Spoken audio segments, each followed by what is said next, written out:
Hello everybody, today I'm going to show you the new version of UniversalPlantViewer with all the new and exciting functions. So UniversalPlantViewer is just a simple exe file, so you just double click on it and it just starts up, so no installation is needed on a Windows PC.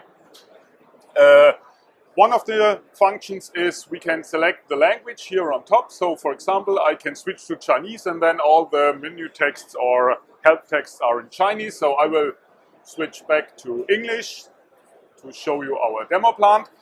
And while the plant is loading, I can show you that the same viewer also exists on mobile devices, like here is an Android device, but you can load the same for iOS devices also. So on Windows we support either mouse usage, so it's very easy to navigate, but we can also use fingers on a touch device to drive the model. And you will see during my demo that I will use mouse and touch usage seamlessly, and it's no problem to switch between. Okay, so UniversalPlantViewer is a full-featured viewer for the plant industry, so it has all the functions you expect from a viewer, like showing the attributes here on the right side inside that panel. You have the tree structure here on top, so if I click on a pipe element, I can navigate to the branch or even to the whole pipeline very easy with that hierarchy here on top. Here on the left side I have a lot of features that I'm going to explain some of them in a few minutes. Okay, so let's start. For example, you want to see only that unit, so you have the chance to pre-select clipping units, and let's go here, and now the full unit is clipped out of the model.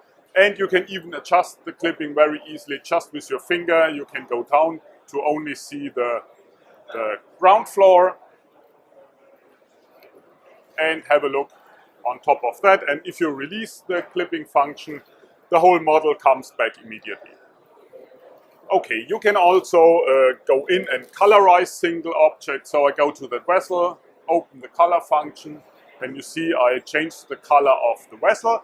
But we can also, on top of that, select a color file and colorize the model driven by any attribute. So here I'm going to colorize the model driven by the fluid system from the pipelines, and you see immediately the plant changes the color to my definition from that color file. Okay, so let me just remove the color from the whole model. So now we get the original color back. And let's go in here, and I'm going to show you the measurement function. So I go to the measurement function, and you see those two handles. So I can grab that handle and place it here in the edge. So it automatically snaps to edges and corners. And if I zoom in a little bit, because I want to measure the center of that pipeline, you see I can also go to the center of that pipeline. And now in that measurement display, you get the absolute distance and the distance in all of the three main directions. So as easy as that. Okay, so next function I'm going to show you is our advanced search functionality. So I type D240 here in the search panel, click return, and it gives me all the attributes back that contain my search string. So you do not have to know what attribute holds the information you are searching for. It's just you type anything in and it searches through all the attributes. I click on name, and here is my vessel. And please note that even I search for D240, it finds a vessel that's named D-240. So we have a soft search that allows you to find objects even you do not know exactly how the name was written. Okay, with the additional objects panel, I can just go in, grab a man, place it in the plant, I can rotate the man, and I can even set it to a walk mode. And from the walk mode, I can look a little bit down. I can start walking through the plant. And for example, have a look if the operation height of that valve fits the needs of the operator. Okay, so let's stop that walk mode and delete the man. And let's go to labeling. So maybe you have to, let's just rotate around that and move a little bit out. maybe you have to revise that area a little bit and you want to do a screenshot and explain what should be done. So very easy, click on that vessel, and when we close that additional attributes panel, you can just drag the name of the equipment from the attributes panel to the main view and it generates a label. So let's drag in the name of that valve here, and let's open the comment panel and type a comment like revise, and that comment is added to the view. And then we just take a simple screenshot here with the screenshot functionality. You can either save it as a PDF or a JPEG file. Click on save, and now you have a labeled screenshot which you can send to anybody out. Okay, so let's remove those labels and close the panel. And next thing I'm going to show you is our sketching functionality. So very often you have to bring in new ideas.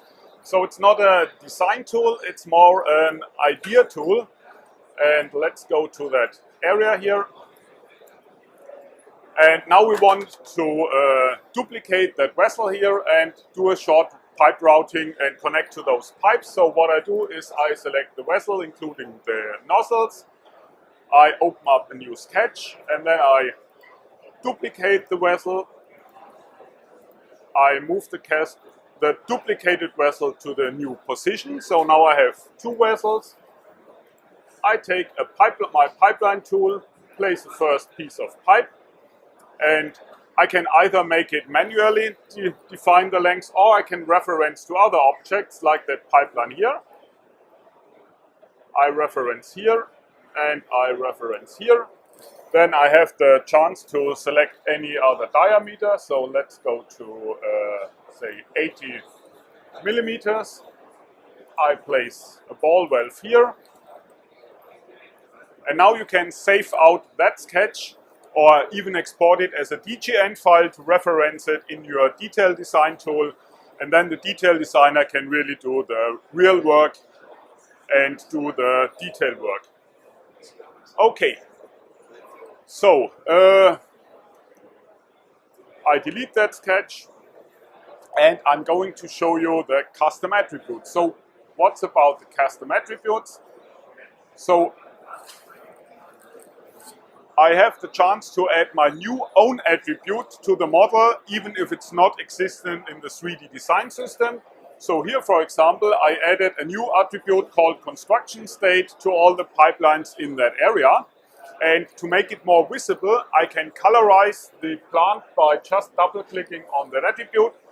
And then the plant colorizes by my new custom attribute. And then I can go in and select from that custom attribute list. It's no longer on hold. Now it's ready for installation, and that pipeline immediately changes the color. And once you have set all the construction state, you can just go into the reporting function, select one of the predefined reports or even create a new one. I choose the predefined report, and here you get a list of all of my pipelines and the current construction state. And if you want to know, for example, where that pipeline is in the model, from the report, you can just navigate back to the 3D model and see where your pipeline is, and from here, again, change the construction state of that pipeline. So very easy to handle. And for sure, you can export that report also to an Excel file to use it for documentation. Okay, let's close this. And let's colorize the plant in the normal color. And I'm going to show you our linking function. So, linking function, you can link any of the objects inside that model to external documents. So, for example, if I click on that valve here, I can open up an external data sheet for that valve. It's also possible to link to web pages, or if I click on that equipment, I link to an equipment list. That is just an Excel list where all my equipment are listed here. And from that Excel list now, I can also drive the model back. So if I click on that pump here, confirm the security message, the model shows the pump here in my 3D view. And we have a very rich API, a deep linking API that allows you to drive the model from just with simple hyperlinks to colorize the model, select objects, even to clipping inside the model just based on simple hyperlinks. Okay, so what you also can do, if you have Smart Plant isometrics, just from the 3D model, if you select any of the pipes, I can open up the isometric drawing, and from the isometric drawing, you see that isometric drawing has hyperlinks. If I go in, click on a valve, it brings me directly back to the 3D model where that valve is. And same thing I'm able to do with our new IntelliPit function. So here I have my valve. I have a link to a Smart Plant P&ID. If I click on it, here I see my valve selected in the P&ID. I get all the objects from, all the attributes from the P&ID. And if I zoom out, select that pump, or let's select both pumps, I can go back to the 3D model and it displays me where those two pumps are located. So just a link from the 3D to the isometric to the IntelliPit. And what we also can do, if we select that vessel, even layout drawings you can include fully intelligent. If I click on it, here you see the layout drawing where my vessel is displayed. And if I click on a pump in that layout drawing, it brings me again back to the 3D view and shows me where that pump is. Okay, that's everything about the linking. And now the last topic I'm going to show you. With UniversalPlantViewer, you are able to bring in external data during the creation process. So that can be attributes, but it can also be graphics. So let me show you here. From a simple clash report from Smart 3D, we brought in the clash information. And here is my clash, and you see all the clash information here that you have in Smart 3D in your 3D model. And with our custom attributes I showed you previously, you can even set the state here to edit, and now it has the edit state, and I can report on those states. So again, open the report function, my interference report, and here you see the current interferences and their states. And if you click on an interference, like here that pipe slab interference, displayed in the 3D model, here you see, okay, that's really a clash. So go in, set it to edit, and now you can report on it. And with our Universal Reporter suite, you can even write back that information to your Smart 3D model. And the very last thing I'm going to show you is another nice thing we did with our new method to enrich the data with information. Let me go to that pipe. So here you see a typical pipe situation. If I click on that pipe, or on that, I see the names here. So, okay, it's, let me close that panel. If you want to know which pipe is which one, you can strap through the pipes. But wouldn't it be nice you directly see the pipe names? Okay, we can simply do it with UniversalPlantViewer. We just created a new aspect, and on top of that aspect, we were writing the pipe name as a label, and now each pipe has its name written on top of the pipe. And you can do that with any object and with any information you have. So whatever you want, you can place labels on top of it and view it in the 3D view. Okay, that's everything for today. Thank you for listening and see you next time. Bye.